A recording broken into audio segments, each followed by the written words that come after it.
Perspectives with Dorswell Rogers. I'm your host, obviously, Dorswell Rogers, and have very pleased this morning to have with me a very long time friend, and literally going back to at least junior high school, if not elementary school. It probably goes back to elementary school. I can't exactly remember. Dorothea Willams. Good morning and welcome to the program, Dorothea. Good morning, Darswell. It's great to be here. So our moms were, I think, best friends would not be an overstatement. I think they were best friends, and so we grew up kind of all the holidays, and my mom was the hostess with the mostest, I guess we could probably say. So everybody, that's where we spent most holidays, was at our house. But at any rate, that's not why she's on the program with me this morning. She's the Chief Academic Officer of A2Z Educational Consultants. It's a national educational consulting firm that's principally focused on primary and secondary schools. And she's doing work around the country at the moment. She's spent a fair amount of time in the state of Indiana, even though the company is headquartered in Arizona. And Dorothea and I have had an opportunity to collaborate on a number of projects.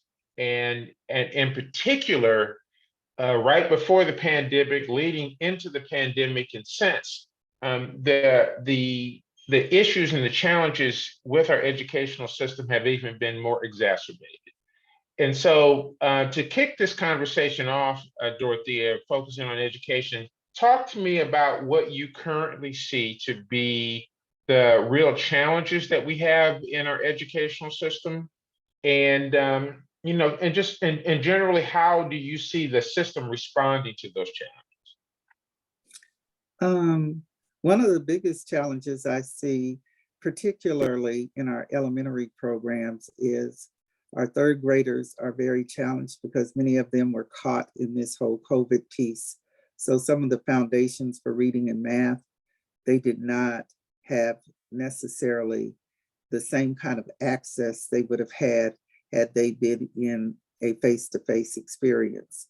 So in some of our high poverty schools and schools of communities of color, we have a greater disparity in the achievement gap for students.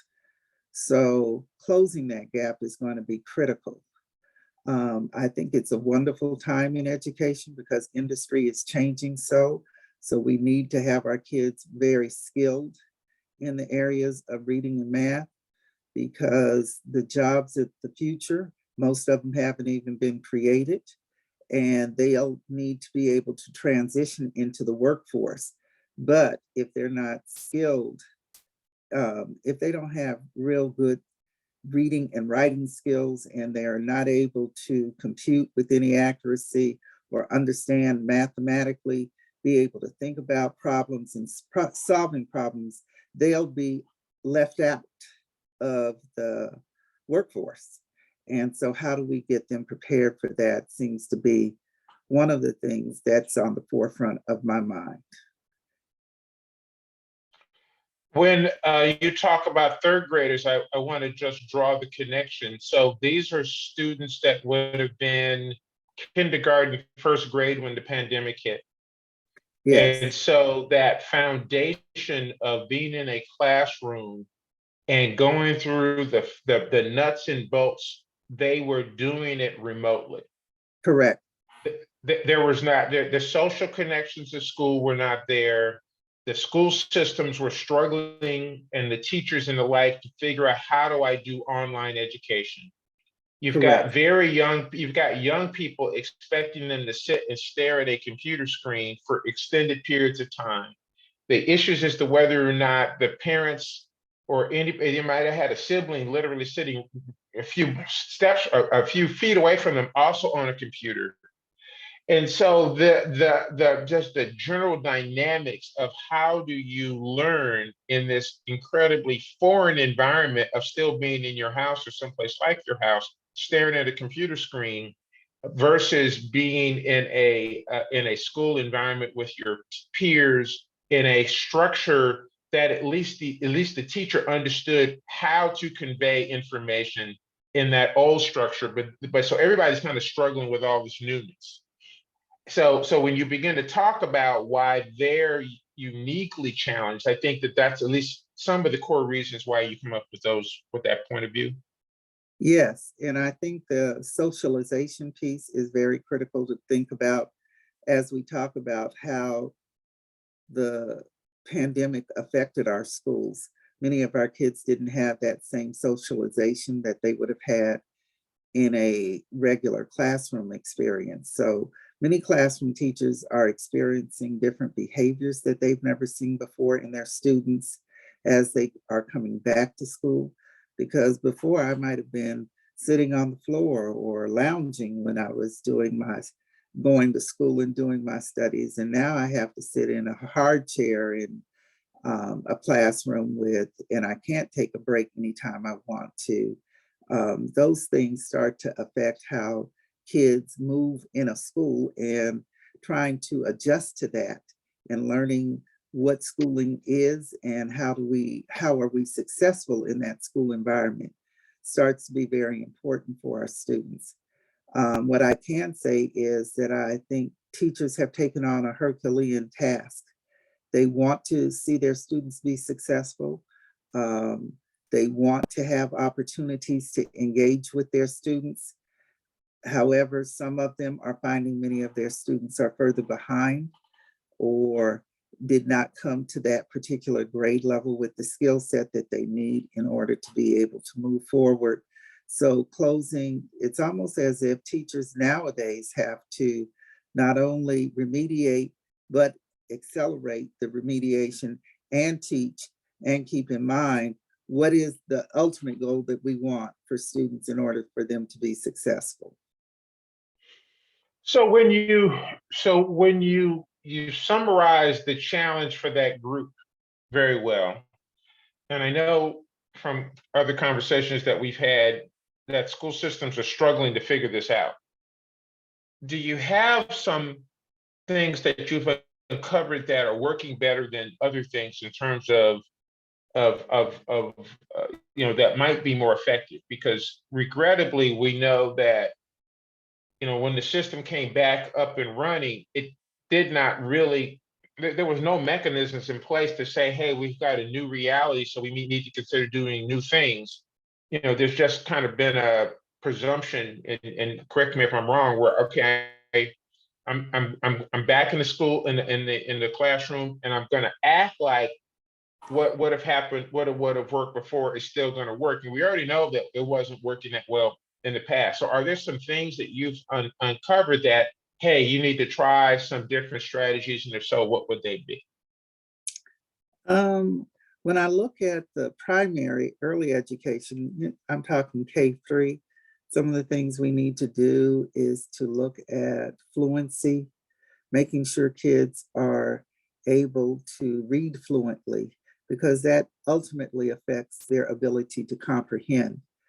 Also, parents may want to look at, do their students have gaps in the decoding process that would impair or inhibit them from reading successfully? So making assessments, or school districts that are assessing kids regularly, trying to find out where those students are, having flexible grouping, are schools that you see having greater success and kids are moving. And you see that they can even accelerate that process as they provide the instruction to students. I think there were a lot of good things that came out of the experience. There are a lot of ways that we can provide opportunities for students now that perhaps we were not providing to them prior to the pandemic. However, we have to look at always monitoring where our students, what do we need to change in order for this to be a better experience for them? Yes, we're spending a lot of time around the social emotional piece.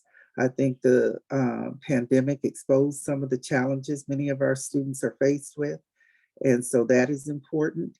I think getting back to some of the basics around having kids to believe that they can be successful. And yes, learning sometimes is just hard, but that doesn't mean that you give up, because it is hard. You sometimes have to have a little perfect practice around some things. in order to be really successful at it.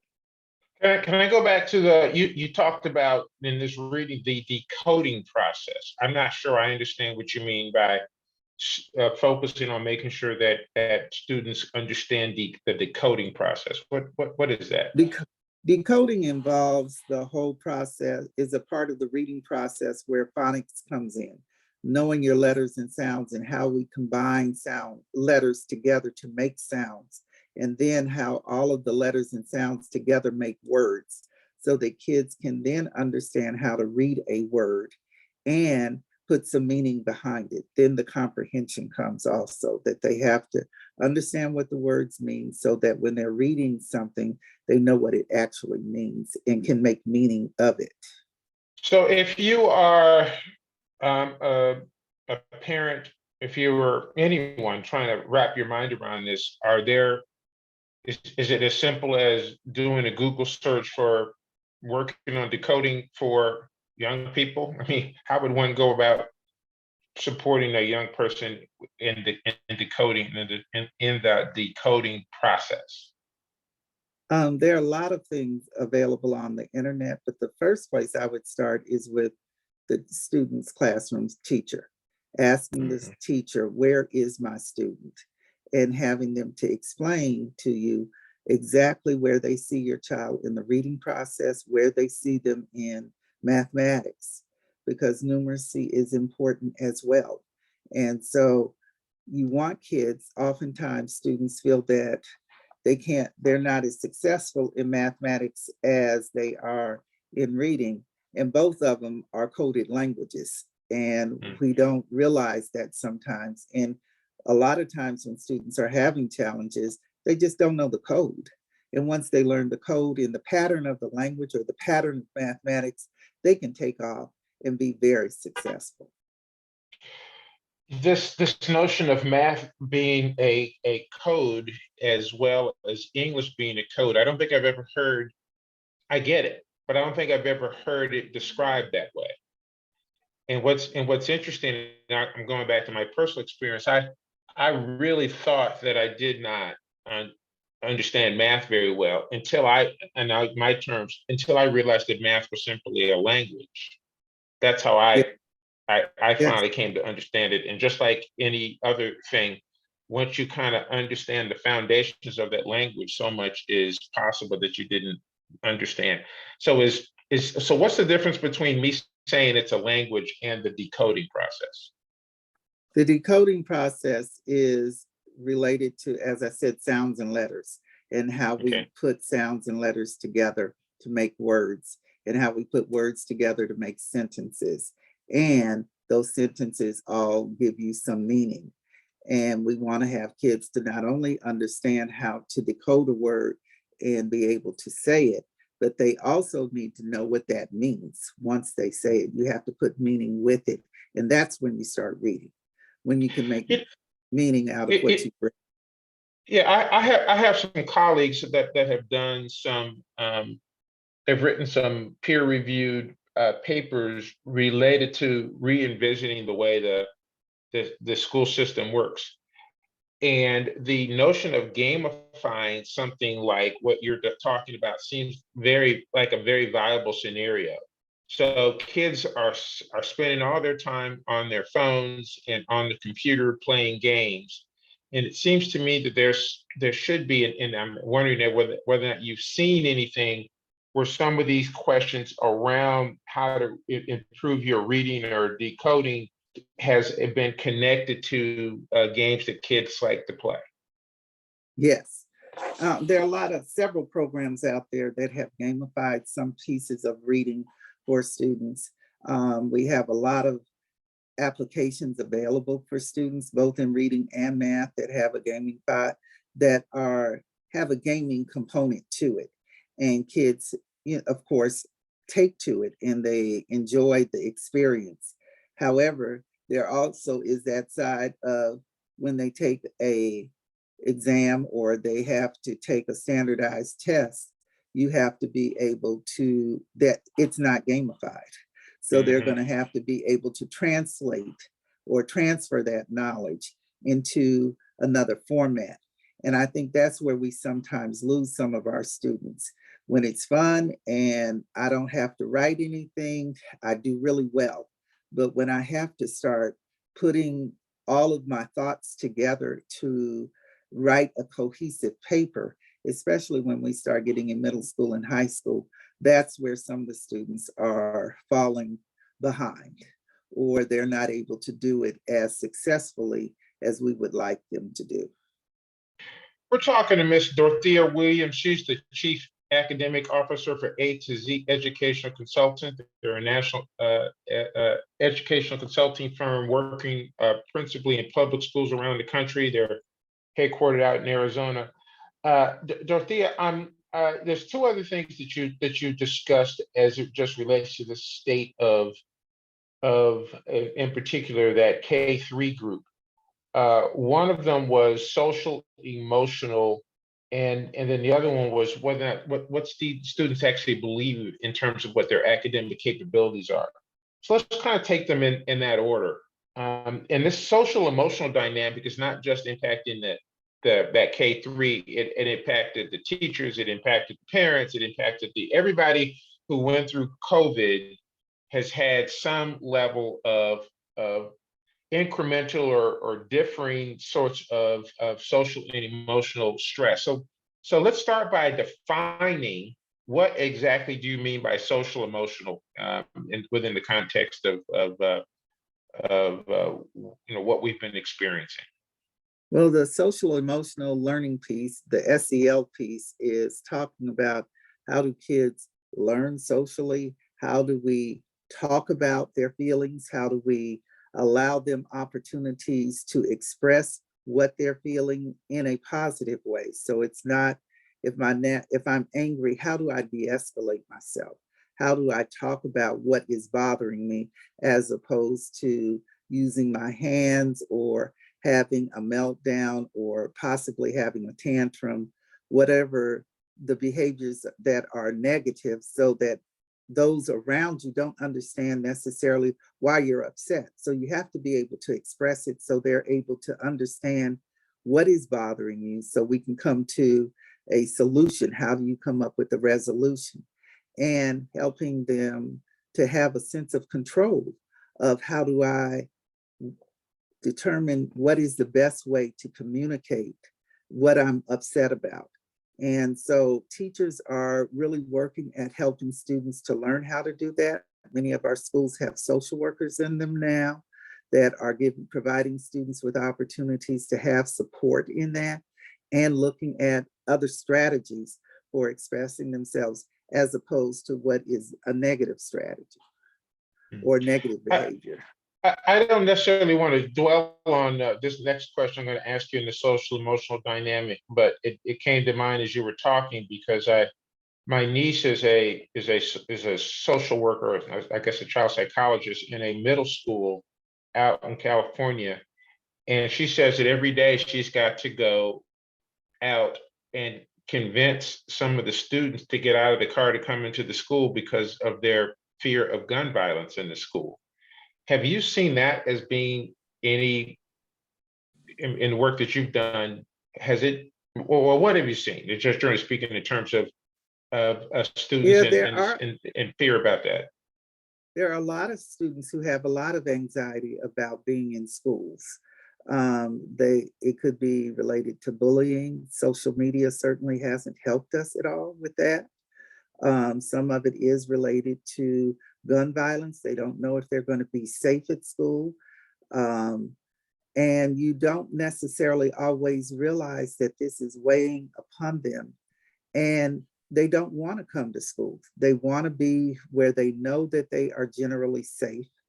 And what we are trying to do in schools, public schools, I've seen all over the place, are trying to build in structures so kids feel safe in their buildings and feel that they can be able to matriculate as a student and be a student at school, and nothing is going to happen to them. There are kids who do not want to go out. For example, in elementary schools, kids usually have recess. There are students who are reluctant about going outside. They don't want to be in open space. They don't know if they're going to be safe. And that's where A lot of our social workers and school psychologists have played a very prominent role in helping kids find that sense of security and feeling that they're okay to be in a school environment or to go outside and enjoy being outside. So I do think we have, a larger issue that the country has to think about. How is this really impacting when we talk about gun violence, kids feeling that they cannot go to school? And some have chosen to be on homeschooling. Some have chosen to go to school virtually only. I'm not sure that that's the best answer, but I do think I understand that we have to contend with that. Powerful. We're talking to Dorothea Willams. She's the Chief Academic Officer of A2Z Educational Consultants. They're a national educational firm focused on primary, secondary education. We're coming up here toward the bottom of the hour. So what I want to do is to pose to you some questions that we will cover when we come back. And it deals with this question around that your next topic, which was what it is that students believe, okay, and how that impacts their success. And I know we've talked enough about this, whereby you probably got some stories yourself. But when I was in high school, my guidance counselor told me I didn't have the aptitude for college, and that I should consider to go to trade school. And I know for a fact that any number of my friends, unless they were already tracked as high academically capable, were told very similar things. But I didn't get that message till high school. In elementary school, I was considered to be a pretty good student. What we're dealing with and seeing, and we've talked, so I would love for you to share some of this when we come back, is this whole notion around what it is that you believe about yourself is so critical. And you've seen scenarios where maybe where there's this gap in perception. And so when we come back on the other side of the hour, we'll take a break now. I want to talk about this whole notion around our belief systems and the potential that students have. So you're listening to Profiles and Perspectives with Darswell Rogers. We'll be right back. Welcome back to the second half hour of Profiles and Perspectives. My guest today is Ms. Dorothea Willams. She is the Chief Academic Officer for A2Z Educational Consultants. They are a national educational firm, principally focused on primary and secondary education. And Dorothea, before the break, we were talking, where I raised the question for you related to what it is, the belief system of young people in terms of what they believe that they're capable of doing. And I was sharing the fact that in high school, my high school counselor, in effect, told me she did not think I had the aptitude for college, and that she was encouraging me to go to trade school. And that I know that she, in effect, made this recommendation to a number of other young people that happen to be, African American. And that you've also kind of seen this notion of what people believe play out even in the primary school system. And so share a little bit about this notion of what students believe in their impact on their educational success. And then let's just kind of go from there. Well, Darswell, I too had the same experience, and I went to a Catholic high school, and the counselor too felt that at best I might make it through community college. Unfortunately for me, I had a parent who was not of that mindset at all. And I didn't know that you had a choice to do anything else but go to college. So that was all that I heard, and all of the people that I associated with, certainly your family and others, that's all they ever talked about. So I never thought that going to college was not what you did. I just thought it was just something that you had to do.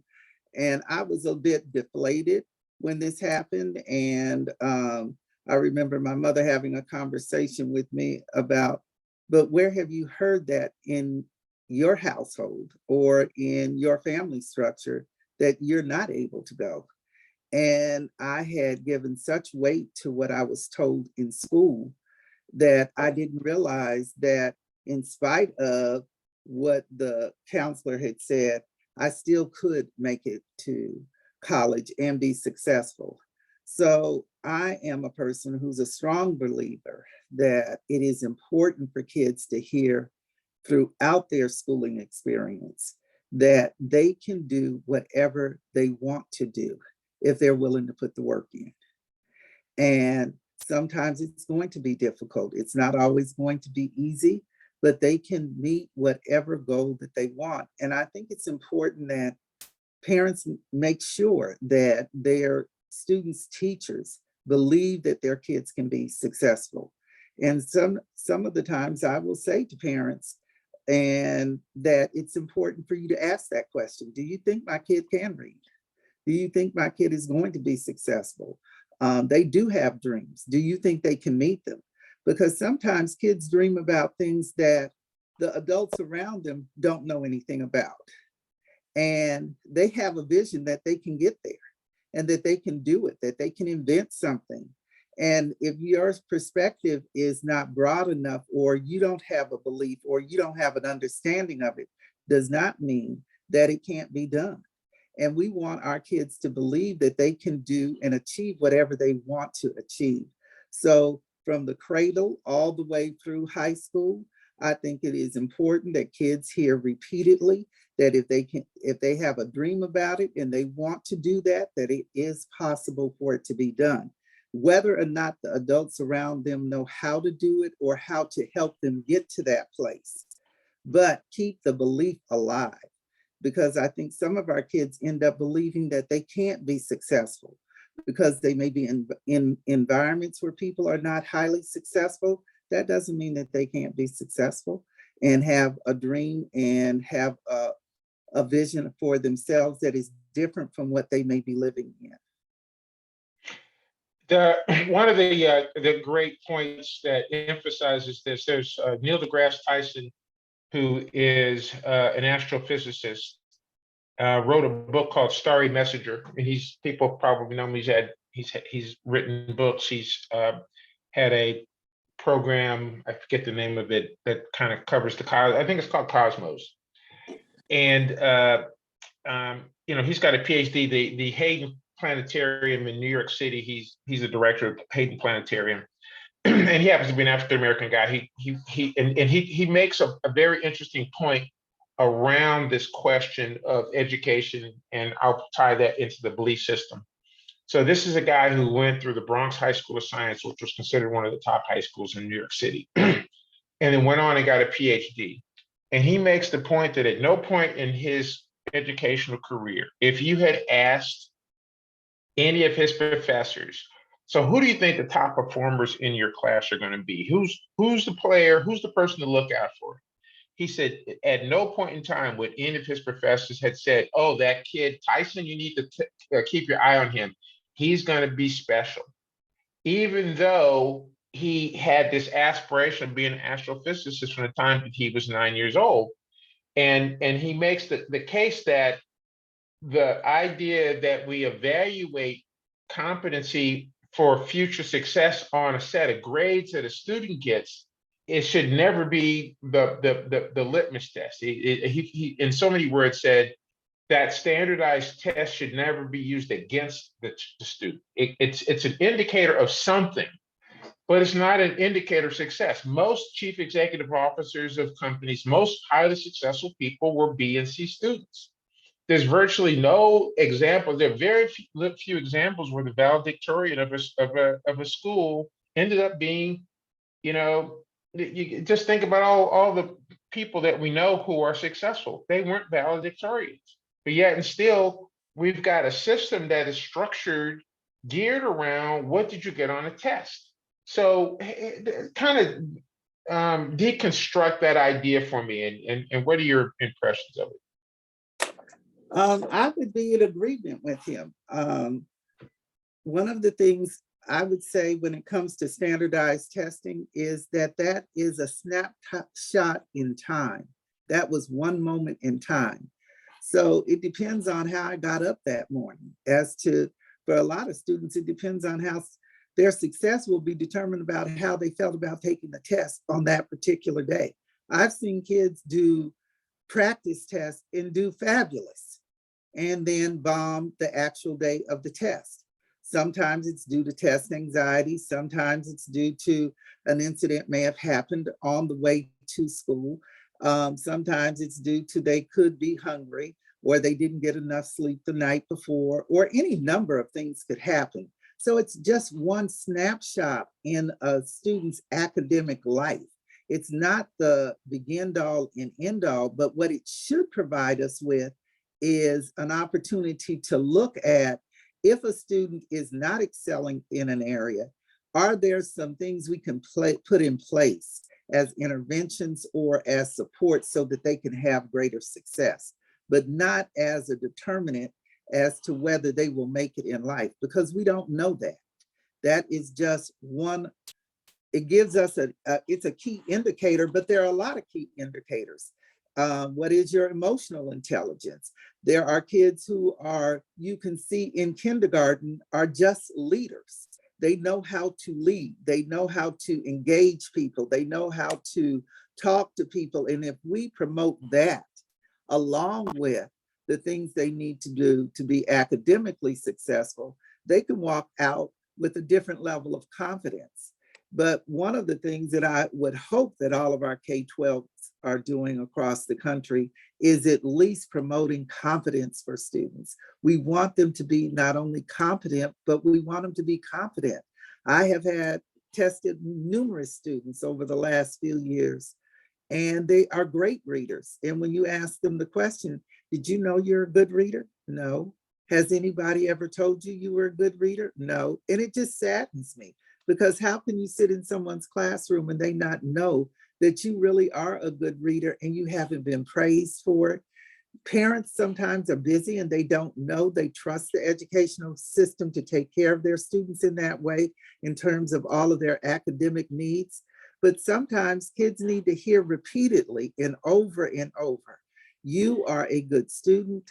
I know this year we've had the experience with students that we tested last year. Oh, I'm gonna do a lot better than I did the last time because I know I can do this. That's what I want to hear kids say.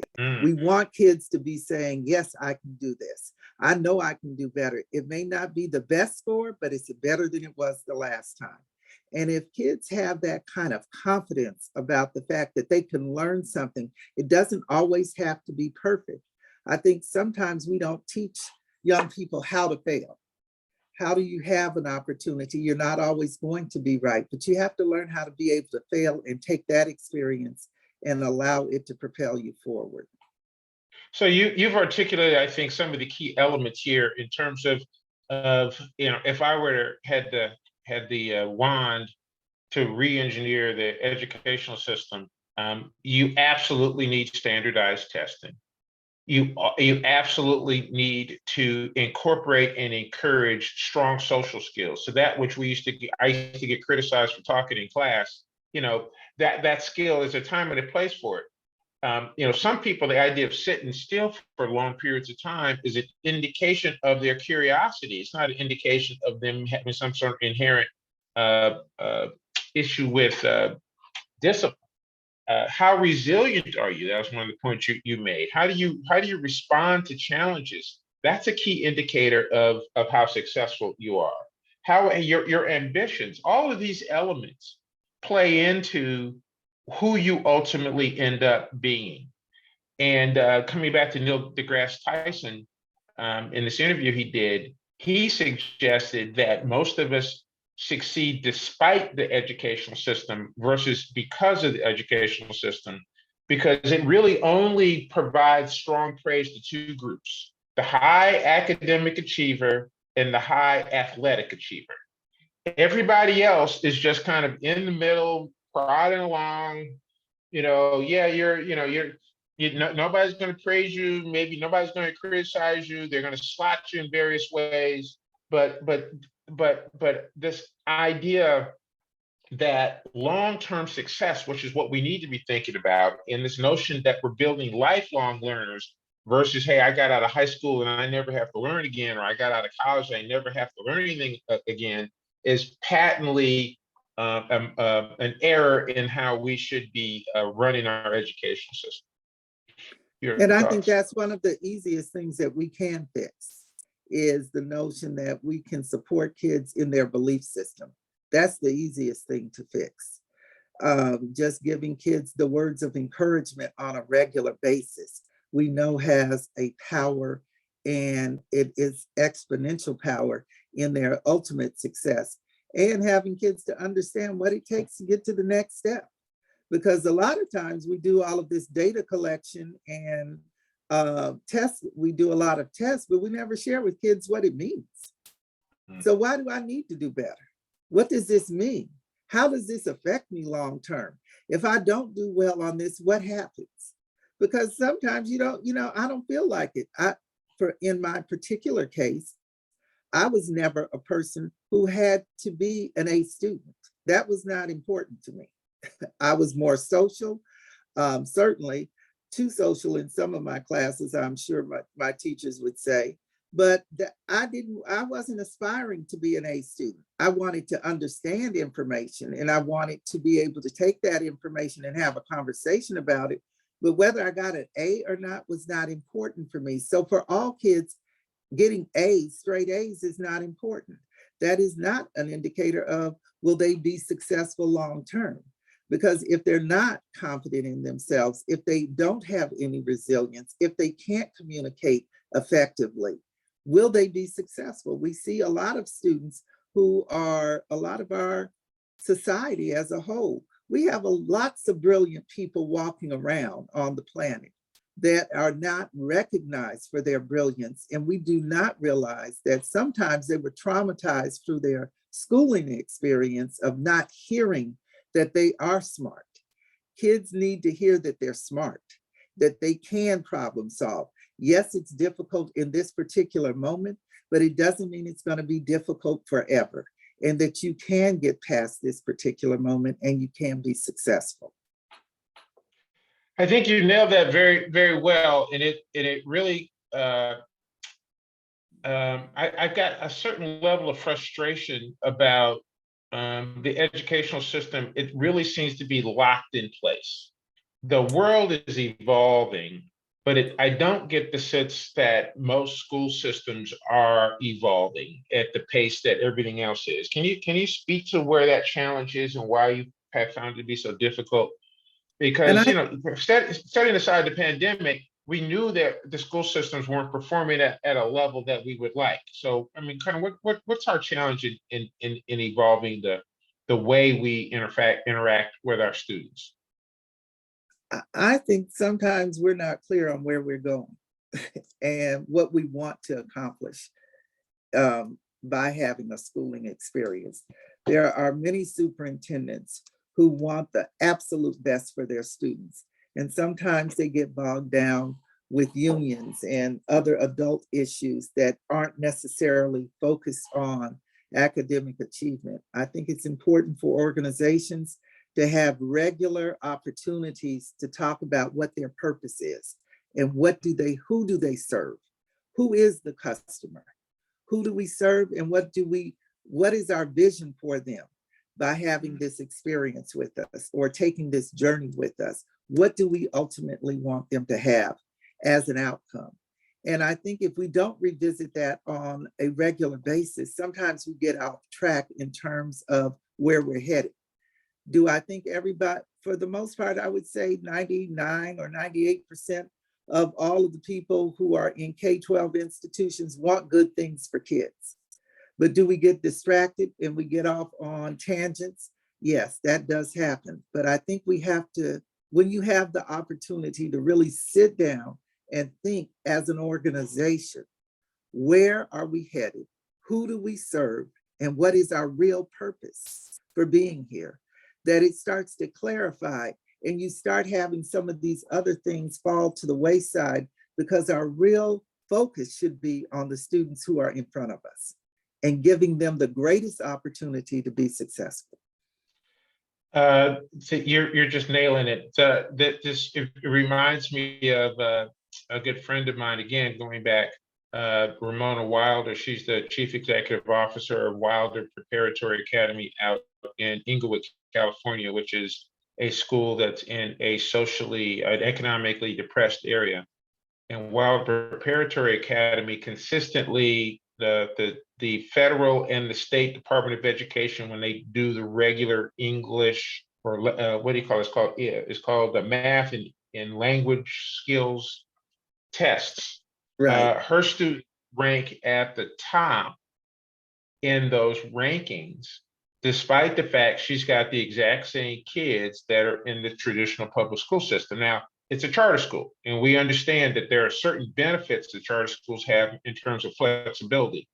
But what I took note of, and I'm gonna replay my interview with her here at some point in the next few weeks, is because I had to go see the school. I said, how do you do this? How are you able to consistently outperform? You're performing at the same level of students that are in affluent neighborhoods with lots of money in the school budgets.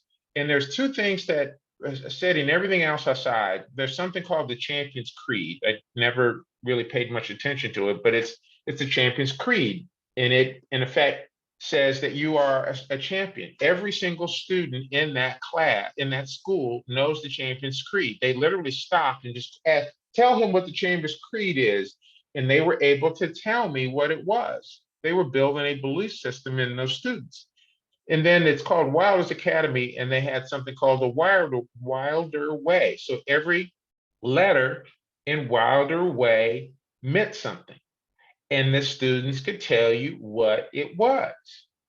And so the repetitive nature of, I believe I'm good, I believe I'm important, I believe I'm special, I believe something positive about myself.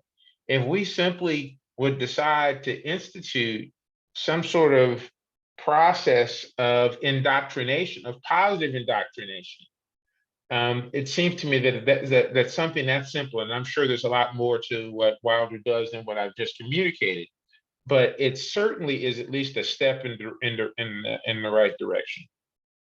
Well, I think in addition to that, and I don't know, I haven't been to Wilder, but I'm willing to bet that it is also how they operate.